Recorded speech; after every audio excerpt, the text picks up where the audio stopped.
Let's get moving. Here you go, fellas. Courtesy of the Warden's private collection. Boys in the laundry stashed the parts? Of course they fucking did. What the fuck? I killed him. Mob of the Dead is generally considered a good map. Some sources say it's the best. But certain people aren't quite convinced. But I digress. Here is why Mob of the Dead is the best map.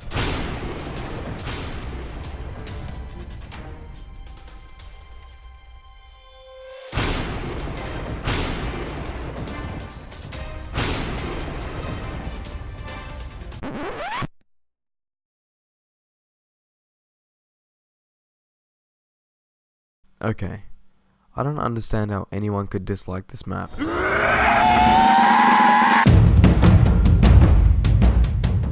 Is it because of the setting?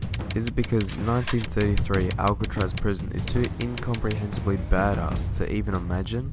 Is it the difficulty? Maybe it's too hard for them. They can't handle the challenge like we can. The map is very tight cornered and narrow.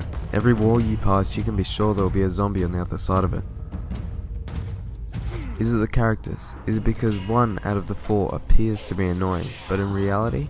You gotta get the dog! Better be the real deal this time. He is the only one that is speaking any sense. Every quote thought through. Even the mumbling whilst the character is immobilized is a treasure trove of insightful information. Daddy had no idea, did he, Billy? Just a hard-working Joe. Trying to put food on the table for his wife and son. He thought he was the only one bringing money into the house. He had no idea what was really going on. You knew, didn't you? You saw and you heard everything.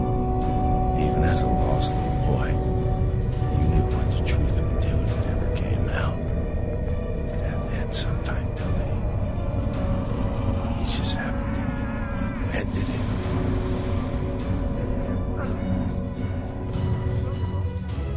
Some of which being the key to unlocking hidden secrets. Is it the guns? Maybe they're... well, you can't argue here. The guns are fucking amazing.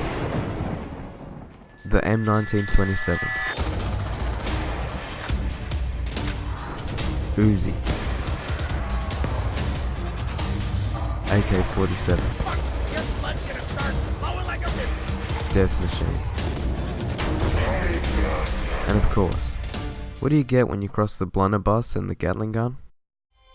The Blundergat. If that wasn't enough, you can run that through the Blundergat upgrade to create the Acid Gat. And that's just to name a few.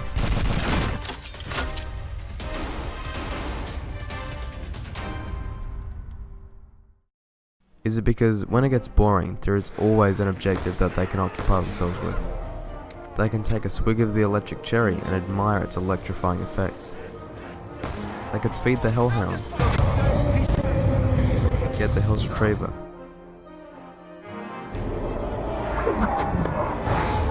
the Hell's Redeemer, the Golden Spore,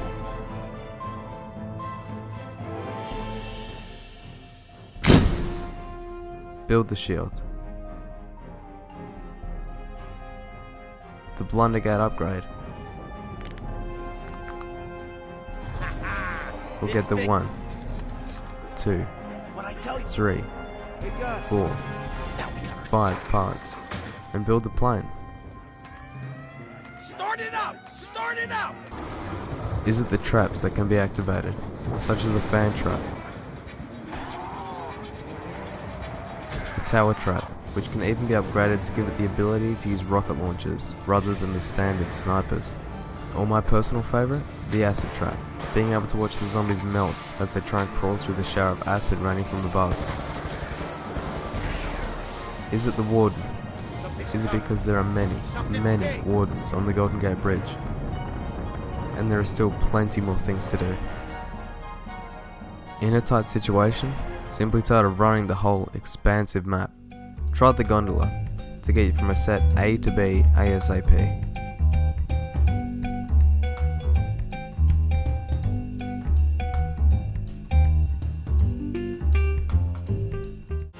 Couldn't be bothered paying for quick revive? Wanted to be able to jump really high and walk through walls that weren't previously accessible? Try the Afterlife. You can get this by hitting X on one of these boxes or simply dying.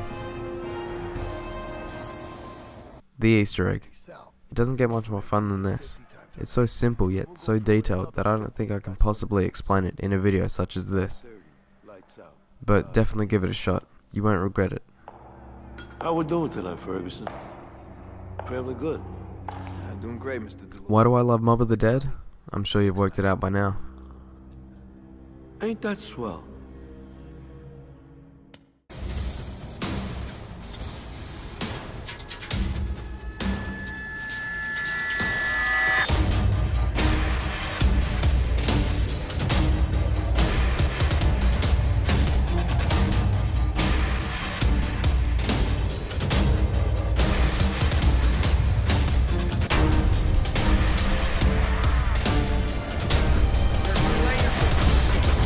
Like peeling back an onion. Or some fucker's face.